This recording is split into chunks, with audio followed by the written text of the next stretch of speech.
নমস্কার বন্ধুরা, প্রিয়াঙ্কা হোম কিচেনে সকলকে স্বাগত জানাই। তো আজ আমি বানাবো চিড়ের ঝরঝরে পোলাও।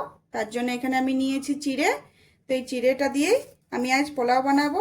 তো চিড়েটা প্রথমে আমি ভালো করে জল দিয়ে ধুয়ে নেব। 3 থেকে 4 বার জলটা পাল্টিয়ে পাল্টিয়ে ধুয়ে নেব। তো পোলাও বানানোর জন্য এখানে আমি নিয়েছি 2টো টমেটো কুচি, একটা মিডিয়াম সাইজের পেঁয়াজ কুচি, একটা আলু কুচি, গাজর কুচি, কাঁচা লঙ্কা কুচি। আর এখানে নিয়েছি কিছু চিনেবাদাম, 2টো শুকনো লঙ্কা, কাজু আর কিশমিশ আর কারি পাতা। তো এবার আমি বাদামগুলো ভেজে নেব। তো প্রথমে আমি কিন্তু চিড়েটা এখন ধুবো না। এখন যদি চিড়েটা ধুই তাহলে কিন্তু অনেকটাই নরম হয়ে যাবে। তো আগে এই বাদামগুলো আমি ভেজে তুলে নেব।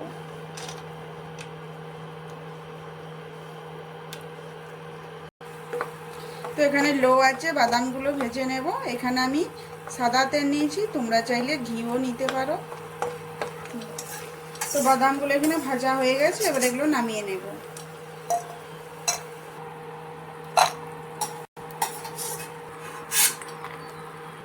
তো চিনে বাদাম ভাজা হয়ে গেছে, এবারে কাজুগুলো ভেজে নেব। তো কাজুগুলো আমি মাছ থেকে ফাটিয়ে নিয়েছি। তো আঁচটা কিন্তু একদমই বাড়ানো চলবে না, লো আছে, একটু ভালো করে লাল লাল করে ভেজে নেব। তো কাজুগুলো ভাজা হয়ে গেছে, আমি এগুলো নামিয়ে নেব। কাজু ভাজতে বেশি সময় লাগে না।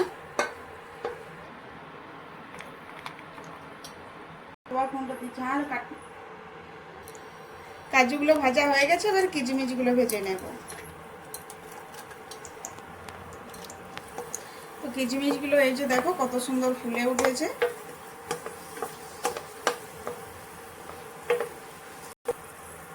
তো এই যে দেখো কিশমিশগুলো ভাজা হয়ে গেছে, এবার এগুলো নামিয়ে নেব।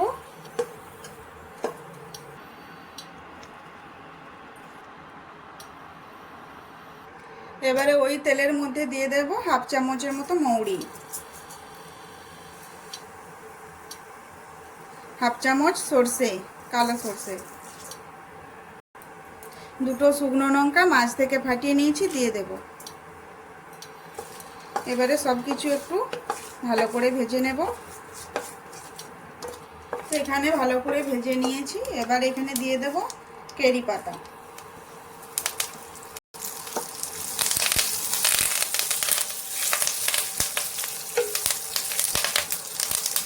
তো কারি পাতা খুব ভালো করে ভেজে নিয়েছি, খুব সুন্দর গন্ধ উঠে গেছে। এবারে দিয়ে দেব কুচিয়ে রাখা পেঁয়াজ। তো পেঁয়াজটা এখানে অল্প করে একটু ভেজে নেব, বেশি ভাজবো না, কাঁচা গন্ধটা চলে গেলেই হবে।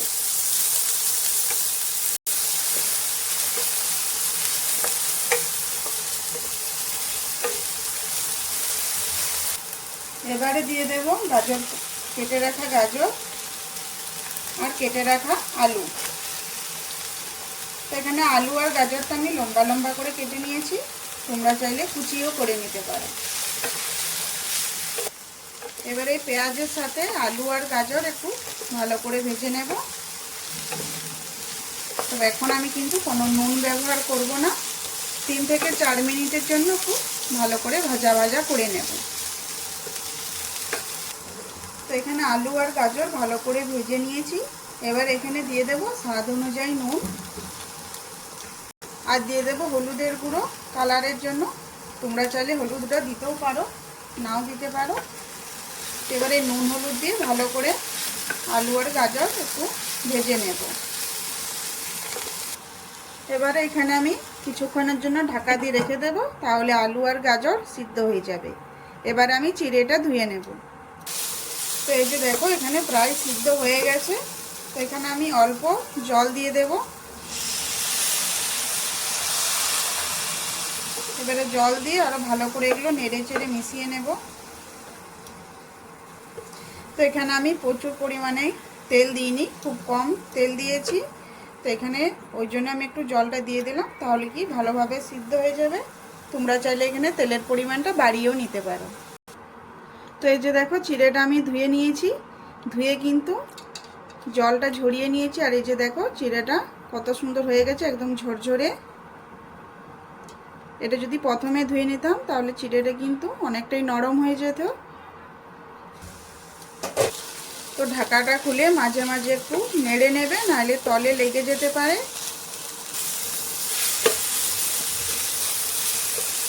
তো এই যে দেখো এখানে আমার আলু আর গাজর সিদ্ধ হয়ে গেছে। এবার এখানে দিয়ে দেব টমেটো কুচি আর কাঁচা লঙ্কা কুচি।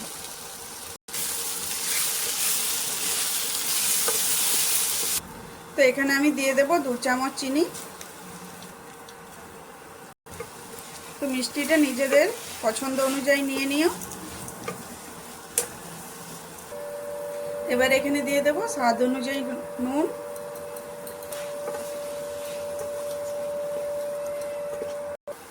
তো চিনি গলে গেছে আর সব কিছু আমার এখানে সিদ্ধ হয়ে গেছে। এবারে এখানে দিয়ে দেব ধুয়ে রাখা চিড়েটা।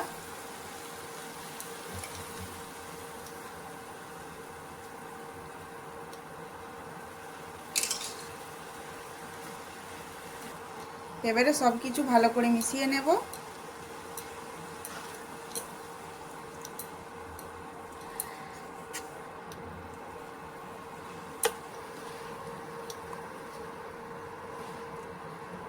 তো এইভাবে একবার চিড়ের পোলাও বানিয়ে খেয়ে দেখবে, খেতে খুব ভালো লাগে।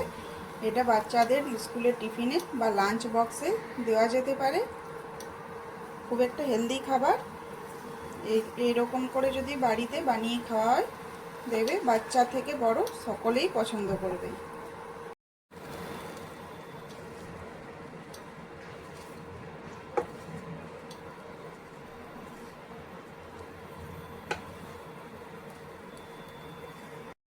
এবারে এখানে দিয়ে দেব ভেজে রাখা বাদাম আর কিশমিশ। এবারে এগুলো দিয়েও ভালো করে একটু মিশিয়ে নেব। তো দেখতে পাচ্ছ বন্ধুরা কতটা সুন্দর হয়েছে, কত সুন্দর কালারফুল দেখতে লাগছে। আর এটা খেতেও কিন্তু খুব টেস্টি হয়। তো এই যে দেখো কতটা সুন্দর ঝুরঝুরে আমার হয়েছে চিড়ের পোলাও। তো এখানে আমি সব কিছু ভালো করে মিশিয়ে নিয়েছি। এবারে এটা 4 থেকে 5 মিনিটের জন্য ঢাকা দিয়ে রেখে দেব। এবারে কিছু দিয়ে দেব ধনেপাতা কুচি। এবারে এটা ঢাকা দিয়ে রেখে দেব। তো এই যে দেখো কত সুন্দর হয়ে গেছে চিড়ের পোলাও, একদম ঝরঝরে আর মুখরোচক একটা খাবার। বাচ্চা থেকে বড় সকলেই পছন্দ করবে। তো আজকের এই রেসিপি কেমন লাগলো অবশ্যই কমেন্ট করে জানাবে। যদি ভালো লেগে থাকে তো আমার চ্যানেলটি সাবস্ক্রাইব করে আমার পাশে থেকো।